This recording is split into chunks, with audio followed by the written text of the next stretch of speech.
I always knew my family didn't think much of me. Growing up, I was the odd one out, the quiet kid who didn't fit into their mold. While my cousins boasted about their weekend parties and expensive clothes, I was the nerd who spent his time learning, working, and planning a way out. I wasn't interested in impressing anyone, least of all my arrogant, self-absorbed relatives. But as fate would have it, I ended up making it. I worked my ass off, built something for myself, and made more money than any of them ever had. Not that they cared. Or rather, not that they admitted they cared. They just pretended my success didn't exist until they saw a way to benefit from it. Which brings us to tonight.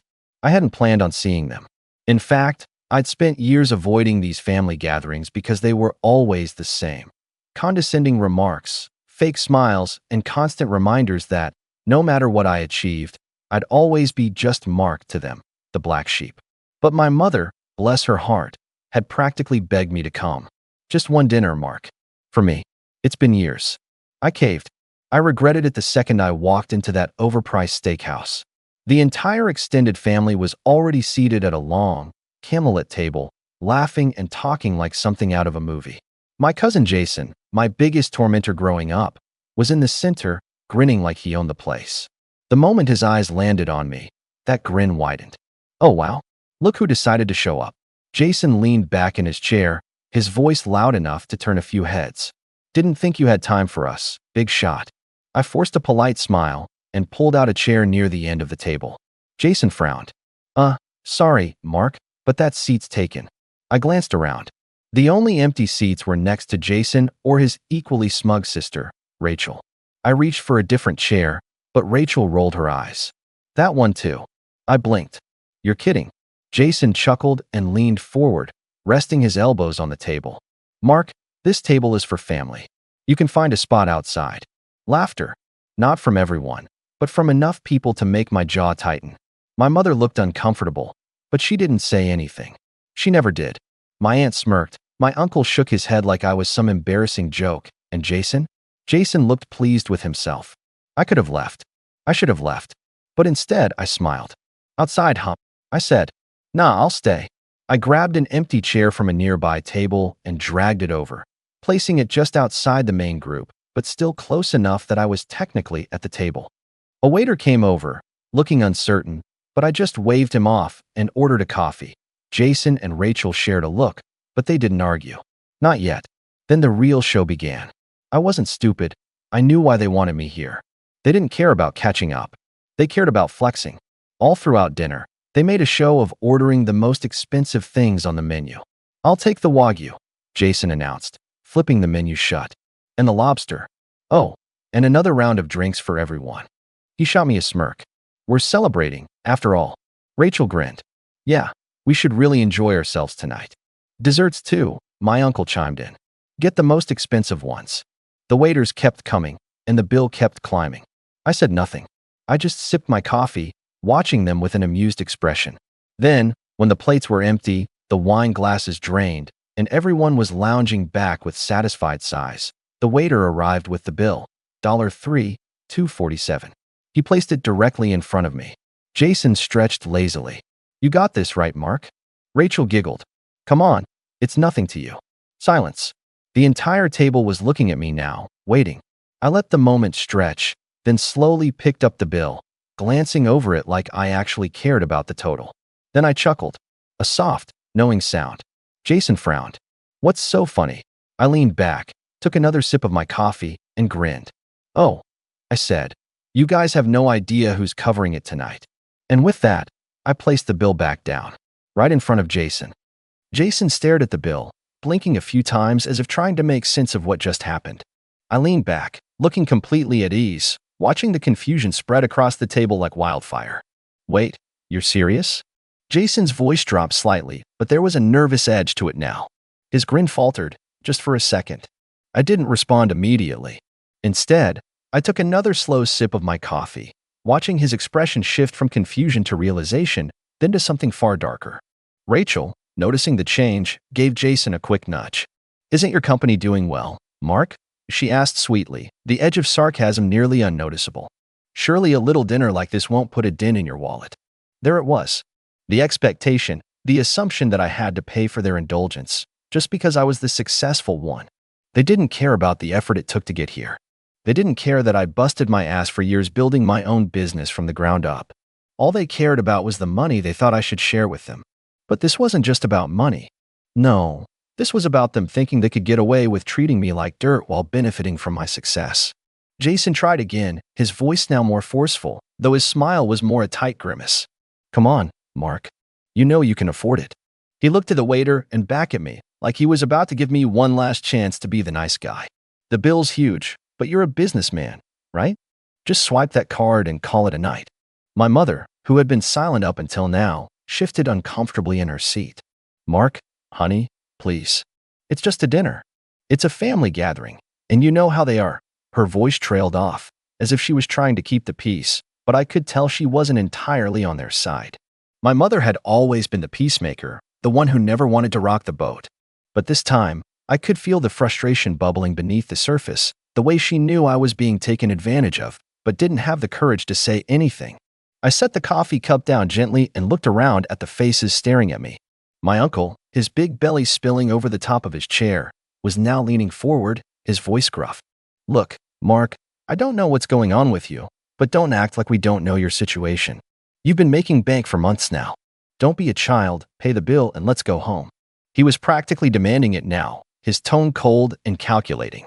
The others around the table nodded, some of them still grinning, others just waiting for me to buckle under the pressure. It was clear that they thought I would cave, that I would just pay to avoid the awkwardness. But I wasn't going to cave. Not this time. Not after all these years of being belittled, of being the one they always mocked or ignored when it wasn't convenient for them. And it wasn't just that. No, there was something more satisfying about watching them squirm now that they had no idea what was coming. I smiled a little. Not a big, proud grin like Jason, but a small, almost playful smile. All right, I said, my voice calm and controlled. I'll pay the bill. A chorus of relieved sighs echoed around the table, some of them even clapping me on the back like I just won some moral victory. But I wasn't done yet. Not by a long shot. Jason's face lit up. See, that wasn't so hard, was it? He gave a mock salute. Thanks, big shot. I leaned forward, my smile never faltering. Nah, I changed my mind. Good luck, guys. The silence at the table was instant, like someone had pressed the mute button. For a moment, no one moved. No one said a word. Jason's face shifted from confidence to something darker.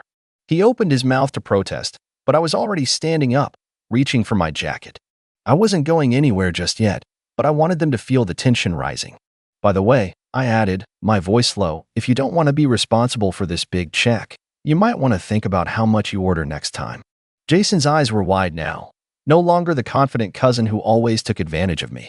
His jaw clenched, and he glanced around the table, clearly unsure what to do. He'd expected me to be the punching bag again. Instead, I was setting the rules for once. I turned to leave the table, walking slowly, knowing full well they would follow the script I had set up. The waiter was still standing there, waiting for someone to take charge. And then I heard it. Hey, Jason snapped. You can't just, but I didn't let him finish. I'll be over there, I called back, gesturing to the lounge area a few feet away, out of sight from the main dining room. Just let me know when you figured it out. I walked away. I could feel the tension in the air as I made my way to the lounge. They didn't know how to handle it. They thought they could push me, guilt-trip me, and I'd just fold like I always had. But this time, I wasn't going to play their game. The arrogance, the entitlement, they were about to learn a lesson they wouldn't forget anytime soon. As I sank into the plush chair, I glanced back toward the dining area. Jason was standing there now, nervously adjusting his collar, talking in hushed tones with Rachel and my mother. Their voices were barely audible from where I sat, but I could make out a few words. Mark's not going to. He'll pay, right? Don't make him mad. We need him for the bill. Do we have enough? The desperation was obvious. They were trying to figure out who could cover what, calculating how much they could possibly scrape together without actually reaching into their own pockets. They were about to learn that this time, I wasn't going to be their backup. Minutes passed. I checked my phone, acting like I didn't have a care in the world. But every few seconds, I'd glance over, just to catch a glimpse of their panic. The waiter was lingering nearby, probably giving them the side eye, waiting for them to make a decision. The longer this went on, the more obvious it became that they were in over their heads. It wasn't long before Jason made his way over to me, looking as if he'd just walked into a room filled with hot coals. His face was a mixture of frustration and something close to guilt. I stayed seated, taking my time before looking up at him. "What's up?" I asked, keeping my voice casual. He exhaled sharply, trying to hold it together. "Mark, this isn't funny. The bill is way higher than we thought. Can you just help us out this time? I mean, we're family, right?" I couldn't help but let out a small chuckle. "Oh, I'm not laughing, Jason. I'm serious. You guys wanted this meal. You ordered whatever you wanted without asking if I was cool with it. And now you're asking me to foot the bill? For the wine? For everything?" He paused, swallowing hard. "Look, man, we didn't realize it was going to be like this. I mean, it's just dinner, right? Can't you just, help out?" I leaned back in the chair, letting his words hang in the air for a moment. This was the same tired act they always pulled. No self-awareness, no accountability. They didn't care about me. They just cared about my money. "Jason, I'm done playing this game," I said finally. "You're all grown-ups, right? You can afford to pay for your own meals. I'm not your bank anymore. I don't care if you're my family. That doesn't mean I owe you anything." His expression shifted from desperation to something more defensive, his eyes narrowing. "You're going to let us pay for all of this? After everything we've done for you? After all the times we've been there for you?" I shot him a flat look. "What? You mean all the times you've asked me to pay for everything while you sat back and acted like I owed you something? That doesn't count as being there for me, Jason." Behind him, Rachel and my mother were watching closely, and I could tell they were growing more and more anxious by the second. They knew this wasn't going how they'd planned. I could see the wheels turning in Rachel's head, probably trying to figure out some way to manipulate the situation. My mom, on the other hand, looked more panicked than I'd ever seen her. "Well, we can't just leave, can we?" Rachel's voice was high-pitched now, cracking with stress. "I mean, we're not going to just walk away from a $3,000 bill. That would be insane." I raised an eyebrow. "No one's walking away, Rachel. You guys are staying and paying. I'm done with this charade. I don't care if you're my family. You've been taking advantage of me for years, and I'm done." Jason's face was turning red now, frustration bubbling up to the surface. "You can't be serious. You're just going to let us suffer here? We're stuck with the bill, Mark, and I'm stuck with the bill? You think I'm the one who made those choices?" I interrupted. "You all decided what you were ordering. You made the choices, now live with the consequences." Rachel opened her mouth to argue, but my mother cut her off, her voice trembling. "Mark, please. This isn't the time for this. We're family, remember? Just help us out. You can afford it." Her words hung in the air like a weight. They knew I could afford it. That's the thing. They knew how much I was making, how successful I'd become. But they never saw that success as something I'd earned. No, they just saw it as an opportunity to mooch off me. I stood up slowly, straightening my jacket. "No, I can't afford it, Mom. You can. Jason can. Rachel can. But I'm not covering your mess this time." I turned toward the waiter, who had been hovering nearby, clearly aware of what was going on. I caught his eye and gave him a quick nod, signaling that I was done. And just like that, I walked toward the exit, not looking back. I heard the murmurs as I stepped out of the lounge and into the cool evening air. I didn't look back. The sound of footsteps following me made my pace slow, but I wasn't about to turn around. They dug their own hole. Now, it was time to see how deep they'd have to dig to get out of it. It wasn't long before I reached the parking lot, my hands stuffed in my pockets as I stood there, staring at my car. I could hear the clatter of heels approaching, and then Rachel's voice calling my name. "Mark, wait." I didn't respond. My heart rate was steady. I was calm, but I could hear her desperation, how she was trying to pull me back into their drama. I didn't want to play this game anymore. "Mark," she called again, her voice shaking. "You can't just leave. Please, this is serious." I turned around, cutting her off mid-sentence. "You think I don't know what's serious, Rachel? You think I don't know exactly what you're doing?" She stopped in her tracks, and for a moment, there was silence. The wind rustled through the trees, and I could feel the tension between us. She was struggling to find words, but I wasn't going to let her.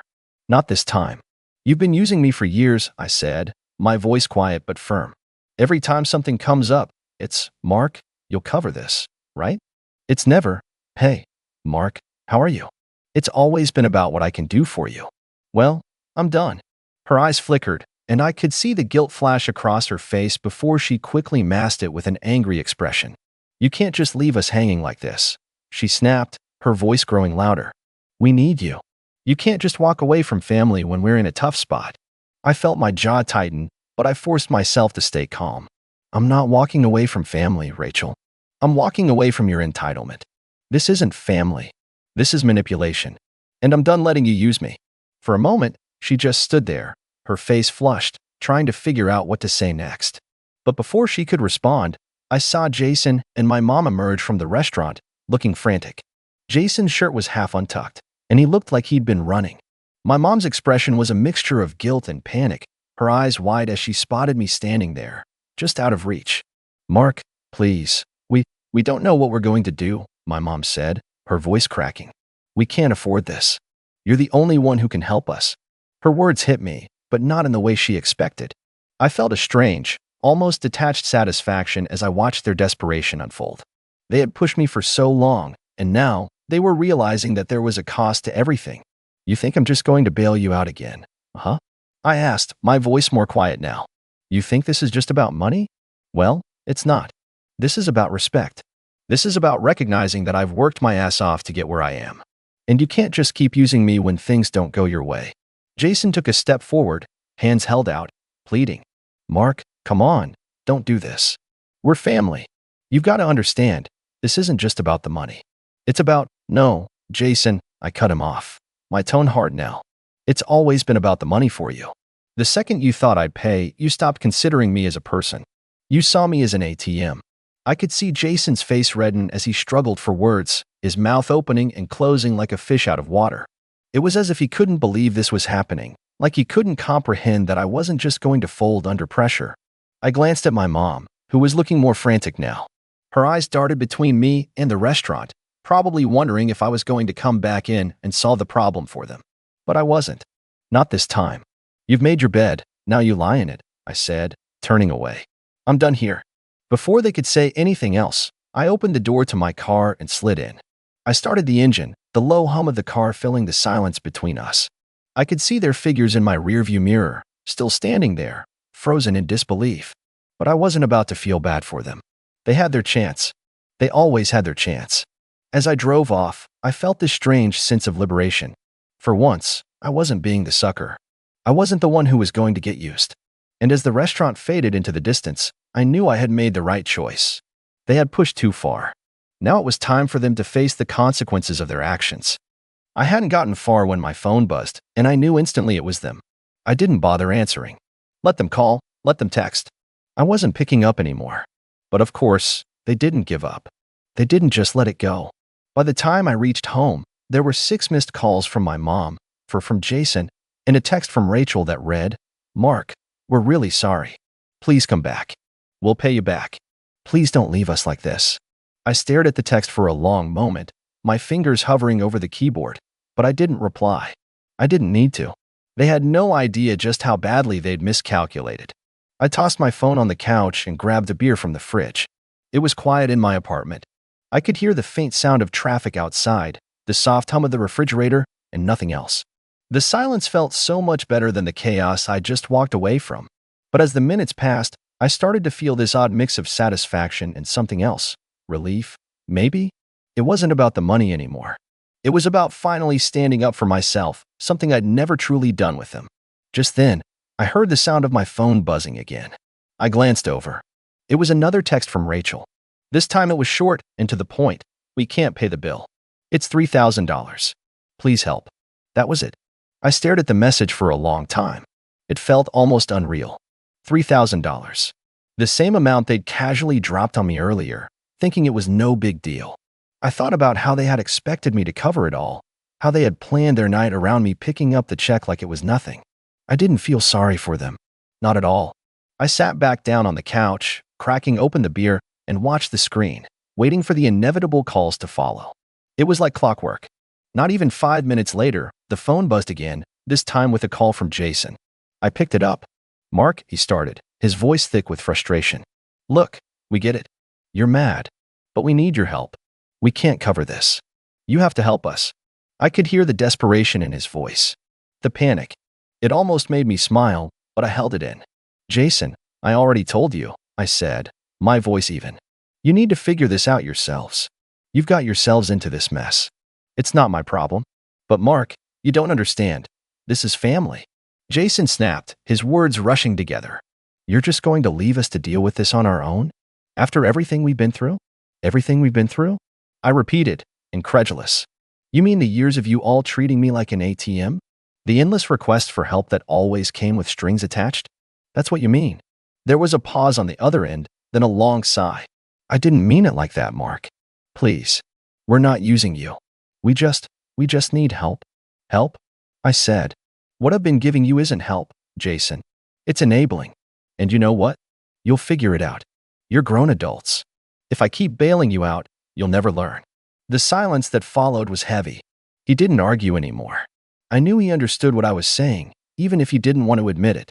Good luck, Jason, I said, my tone colder now. You'll need it. I hung up before he could say anything else. The rest of the night passed quietly. I enjoyed my beer, put on a movie, and let everything unfold. Sure enough, I got one last text from my mom, reading, Mark, please. If you're still upset, we'll make it up to you. Just please come back and pay the bill. But I didn't reply. They were on their own now. The next day, I learned they hadn't been able to pay the bill and had to make some embarrassing calls to their own friends for help. I heard they even had to take out a loan to cover part of it. The worst part? The manager of the restaurant had called them out for trying to play the family card and using people to cover their irresponsible spending. They were humiliated. And me? I didn't feel an ounce of guilt. In the end, the real payoff wasn't the money or the satisfaction of watching them struggle. It was the fact that for once, I had taken control. I had finally drawn the line. And that was worth way more than any meal I could have paid for. I wasn't going to be their fool anymore. I had learned the hard way that sometimes the best way to love family was to let them stand on their own 2 feet, even if it meant they'd fall flat. I'd done my part. Now, it was their turn to figure it out.